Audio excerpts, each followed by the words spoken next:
I accidentally attended a stranger's funeral. It got weird. I was on my way to a friend's wedding, dressed in a sharp suit, clutching a gift, and running slightly late. The venue was a fancy banquet hall that apparently hosted multiple events at the same time. I walked in, spotted a room full of well-dressed guests, and quietly slipped into a seat. People were whispering softly, some dabbing their eyes with tissues.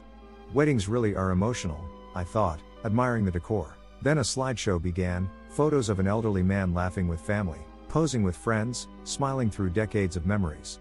It took me way too long to realize. This wasn't a wedding. It was a funeral. At that point, I should have left. But my socially awkward brain decided bolting would draw more attention than staying put. So I sat there, frozen, nodding along like I belonged. Then things got worse. A woman beside me, his daughter, I later learned, leaned over and whispered, "Thank you for coming. Dad talked about you often." What? My stomach dropped. Should I confess? Ask who she thought I was? Instead, my traitorous mouth said, "Of course. He was a great man." Turns out, the deceased was a beloved local businessman who mentored dozens of young professionals. My suit and panicked politeness had everyone convinced I was one of his trainees. Then they passed around a microphone for heartfelt stories. Guess who it landed on? I stood up, cold sweat forming, and choked out, "He always said, do what you love, and you'll never work a day in your life." The room erupted in nods.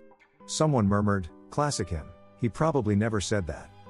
After 45 agonizing minutes, I finally escaped. As I reached the exit, an older man gripped my shoulder and said, "He'd be proud of you, son." I've officially retired from attending any event requiring a suit.